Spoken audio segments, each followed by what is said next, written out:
So we want to introduce you to a family, Julie and Gary DeVercelly. Back in 2007, they lost their son to a hazing incident at Rider University in Jersey. Gary Jr. was 18 years old, a freshman, had pledged to his new fraternity, and since then his parents have never stopped advocating for a change on college campuses. And now there's a documentary about their journey, along with two other families who turned personal tragedy into a nationwide movement. It's called 4,000 Days. It premiered at Tribeca Festival just this week. And joining me today are Julie and Gary DeVercelly and the film's director, Daniel Catullo. Nice to have you all here. 4,000 Days refers to how long it took us from the time we joined the Cleary Center board members and started pursuing a federal bill to getting it signed into law. Gary, what did you learn about your son and this hazing incident? I think probably the hardest thing that we learned was that everybody knew that there's a lot of hazing going on. The university officials knew, the local police knew. Everyone knew, and they kept it hidden from parents. There's no way for us to access that information. And because of that, we did our due diligence before we gave Gary the okay to join. And because there's no information out there, that's one of the reasons why we push so hard for the bill that we have, so that the information is now there for transparency for parents now to be able to find out what's actually going on their campuses with hazing. Daniel, why did you want to take on this documentary? I mainly do music stuff for a living, so this is kind of outside my wheelhouse, but I did a couple educational films on the subject.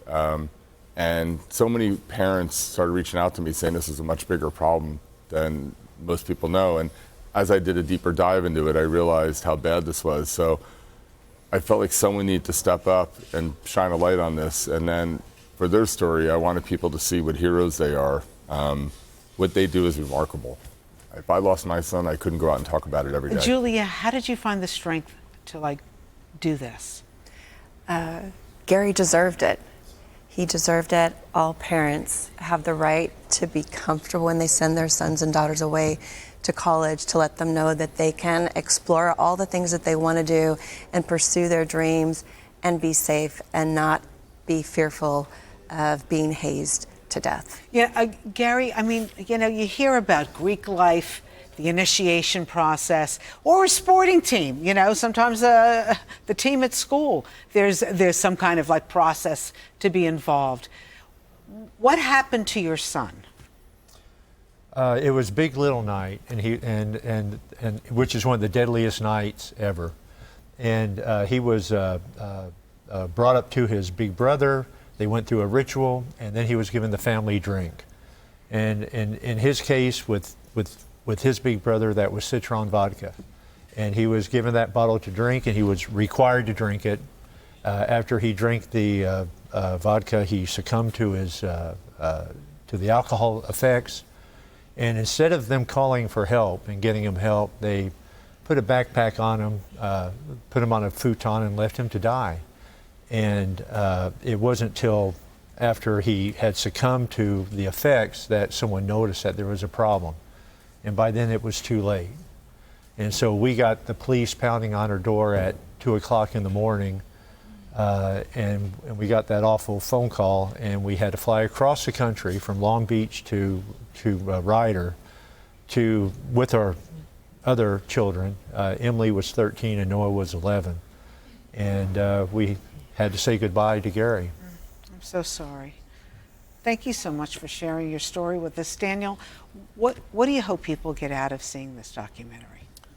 I want people, I want parents and especially want Greek alumni to realize how bad it's gotten. Things are much different than it was even 10 years ago or 15 years ago. They're lighting pledges on fire now. They're hitting them with cars. I mean, they're forcing them to drink full bottles of alcohol. The things that are happening now are just far more severe than ever. And so as a society, we need to come together and put an end to this and get it under control. We have a clip from your documentary, 4,000 Days. Let's take a look. For 16 years, my wife and I have been working to stop hazing. And for 16 years, we just watched the problem get worse. to the president, administrators, and faculty who are here. Under your watch, there's a hazing culture that thrived and killed Adam Oaks.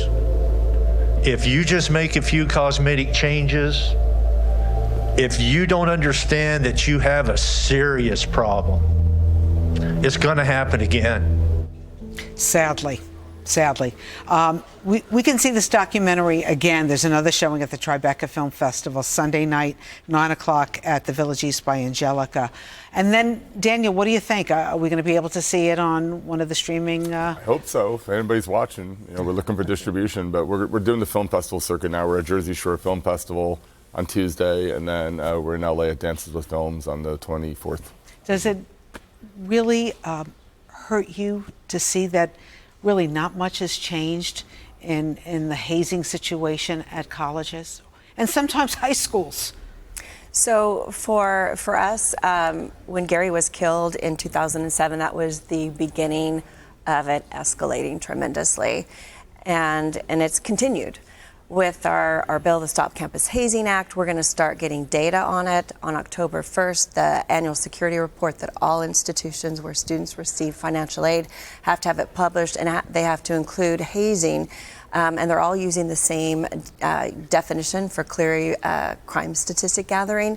So everyone's going to be looking at it through the same lens, along with education prevention pieces. But from that, we are going to start seeing just the depth of the problem. And from there, we're going to move forward, because this is 100% unnecessary and 100% preventable. Well, we support you. Good luck. Thank you so much for being here, Julie and Gary. And Daniel, thank you so much for showing us your documentary. Appreciate it. Thank you for having me.